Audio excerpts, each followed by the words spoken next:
everyone fine. ಇನ್ನು ದರ್ಶನ್ ಅವರು ಬಳ್ಳಾರಿ ಜೈಲಿಗೆ ಹೋದರೂ ಕೂಡ ಅವರ ಅಭಿಮಾನಿಗಳ ಕ್ರೇಜ್ ಮಾತ್ರ ಕಡಿಮೆ ಆಗ್ತಾ ಇಲ್ಲ.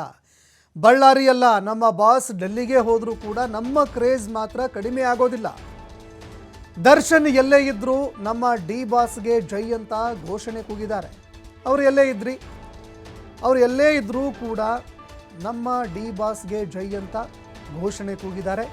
ಈಗ ಮತ್ತೊಮ್ಮೆ ಟ್ರೆಂಡ್ ಆಗ್ತಾ ಇದೆ ದರ್ಶನ್ ಅವರ ಒಂದು ವಿಚಾರ.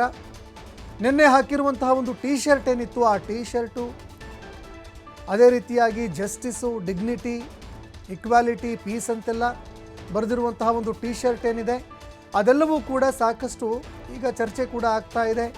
ನ್ಯಾಯ, ಘನತೆ, ಸಮಾನತೆ, ಶಾಂತಿ ಅಂತ ಇದೀಗ ಬಾಸ್ ಅವರು ಮೆಸೇಜ್ ಕೊಟ್ಟಿದ್ದಾರೆ. ನಮ್ಮ ಬಾಸ್ ಎಲ್ರಿಗೂ ಕೂಡ ಸಂದೇಶ ಕೊಟ್ಟಿದ್ದಾರೆ ಅಂತ ಫ್ಯಾನ್ಸ್ಗಳು ಹೇಳ್ತಾ ಇದ್ದಾರೆ. ಟೀ ಶರ್ಟ್ ಅಲ್ಲ, ಮತ್ತೊಮ್ಮೆ ಟ್ರೆಂಡಿಂಗ್ನಲ್ಲಿ ಅವರ ಕೈದಿ ನಂಬರ್ ಕೂಡ ಬರ್ತಾ ಇದೆ. ಕೇವಲ ಟೀ ಶರ್ಟ್ ಮಾತ್ರ ಅಲ್ಲ, ಅವರ ಒಂದು ಕೈದಿ ನಂಬರ್ ಏನು ಕೊಡಲಾಗಿದೆಯಲ್ಲ, ಅಂದರೆ ಪರಪ್ಪನ ಅಗ್ರಹಾರದಲ್ಲೇನು 6000 ನಂಬರ್ ಏನು ಚಿಲ್ಲರ ಇತ್ತು, ಅದಕ್ಕೆ ಸಂಬಂಧಪಟ್ಟಂತೆ ಏನು ಇವರನ್ನ ಅಂದರೆ ದರ್ಶನ್ ಅವರನ್ನು ಬಳ್ಳಾರಿಯ ಜೈಲಿಗೆ ಶಿಫ್ಟ್ ಮಾಡಿದ್ರು. ಆ ಸಂದರ್ಭದಲ್ಲಿ ಕೈದಿ ನಂಬರ್ 511 ಈ ನಂಬರನ್ನು ನೀಡಲಾಗಿತ್ತು. ಇದು ಕೂಡ ಸಾಕಷ್ಟು ಟ್ರೆಂಡ್ ಆಗ್ತಾ ಇದೆ. ಈವರೆಗೆ 6106 ನಂಬರ್ ಹಾಕಿಸ್ತಾ ಇದ್ರು ಅಭಿಮಾನಿಗಳು. ಈಗ ಇದು ಚೇಂಜ್ ಆಗಿದೆ. ಈಗ 511 ನಂಬರನ್ನು ತಮ್ಮ ವಾಹನಗಳ ಮೇಲೆ ಹಾಕಿಸ್ತಾ ಇದ್ದಾರೆ ಫ್ಯಾನ್ಸ್ಗಳು. ಅದೇ ರೀತಿಯಾಗಿ ಅಚ್ಚೆ ಹಾಕಿಸ್ಕೊಳ್ಳುವಂಥದ್ದು ಅದು ಇದು ಅಂತ ಸಾಕಷ್ಟು ನಡೀತಾ ಇದೆ. ಸಾಮಾಜಿಕ ಜಾಲತಾಣದಲ್ಲೂ ಕೂಡ ಇದೆಲ್ಲ ಟ್ರೆಂಡ್ ಆಗ್ತಾ ಇದೆ. ಇನ್ನು ಅವರ ಟೀ ಶರ್ಟ್ ಏನಿದೆ, ಆ ಟೀ ಶರ್ಟು ಕೂಡ ಸಾಕಷ್ಟು ಟ್ರೆಂಡ್ ಆಗ್ತಾ ಇದೆ. ಇನ್ನು ಒಂದು ವಿಚಾರಕ್ಕೆ ಸಂಬಂಧಪಟ್ಟಂತೆ ಸಾಕಷ್ಟು ಡಿಸ್ಕಸ್ ಆಗ್ತಾ ಇತ್ತು. ದರ್ಶನ್ ಅವರು ಇಷ್ಟೊಂದು ಕಾಸ್ಟ್ಲಿಯೆಸ್ಟ್ ಒಂದು ಬ್ರ್ಯಾಂಡೆಡ್ ಟೀ ಶರ್ಟ್ಗಳನ್ನ ಹಾಕ್ಕೊಂಡು ಬರೋದಕ್ಕೆ ಹೇಗೆ ಸಾಧ್ಯ ಆಯಿತು? ಅಧಿಕಾರಿಗಳು ಲೋಪದೋಷ ಎಸಗಿದ್ದಾರೆ, ಈ ರೀತಿಯಾಗಿ ಸಾಕಷ್ಟು ಪ್ರಶ್ನೆಗಳು ಎದುರಾಯಿತು. ಆದರೆ ಟೀ ಶರ್ಟ್ ಮೇಲೆ ಜಸ್ಟಿಸು, ಡಿಗ್ನಿಟಿ, ಇಕ್ವಾಲಿಟಿ, ಪೀಸ್ ಅಂತ ಏನೆಲ್ಲ ಬರೆದಿತ್ತಲ್ಲ ಅದೆಲ್ಲವೂ ಕೂಡ ಈಗ ಚರ್ಚೆ ಆಗ್ತಾ ಇದೆ, ಸಾಕಷ್ಟು ವೈರಲ್ ಆಗ್ತಾ ಇದೆ.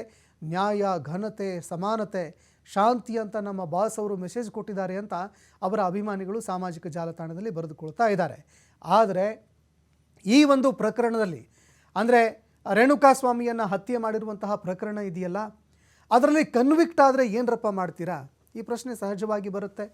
ಯಾಕಂದರೆ ಒಂದು ಸಹಜವಾಗಿ ಯಾವಾಗ ಇಲ್ಲಿ ಅವರ ನೆಚ್ಚಿನ ನಾಯಕ ನಟ ದಿಕ್ಕು ತಪ್ಪಿದ್ರು, ದಾರಿ ತಪ್ಪಿದ್ರು, ಆ ಸಂದರ್ಭದಲ್ಲಿ ಅಭಿಮಾನಿಗಳು ಕೂಡ ಅವರನ್ನು ತಿದ್ದುವಂತಹ ಕೆಲಸವನ್ನು, ತೀಡುವಂತಹ ಕೆಲಸವನ್ನು ಮಾಡಬೇಕಾಗಿತ್ತು.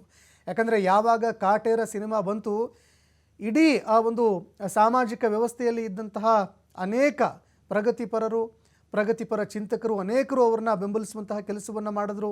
ಒಳ್ಳೆಯ ಸಂದೇಶ, ಎಲ್ಲರೂ ಕೂಡ ಒಪ್ಕೊಂಡ್ರು ಹೌದು ಅಂತ. ಆದರೆ ಈ ಒಂದು ಹತ್ಯೆ ಆದ ಬಳಿಕ ಇದೆಯಲ್ಲ, ಅದನ್ನು ಸಮರ್ಥನೆ ಮಾಡಿಕೊಳ್ಳುವಂಥದ್ದು ಸಮಂಜಸ ಅಲ್ಲ. ಇದನ್ನು ಅಭಿಮಾನಿಗಳು ಕೂಡ ಆತ್ಮಾವಲೋಕನೆ ಮಾಡಿಕೊಳ್ಬೇಕು. ಅದೇ ರೀತಿಯಾಗಿ ತಮ್ಮ ನಾಯಕ ನಟ ಏನಿದ್ದಾನೆ, ನೆಚ್ಚಿನ ನಟ ಏನಿದ್ದಾನೆ, ಅವರನ್ನು ಸರಿಯಾದ ದಾರಿಗೆ ತರುವಂತಹ ಕೆಲಸವನ್ನು ಅಭಿಮಾನಿಗಳು ಕೂಡ ಮಾಡಬೇಕಾಗತ್ತೆ.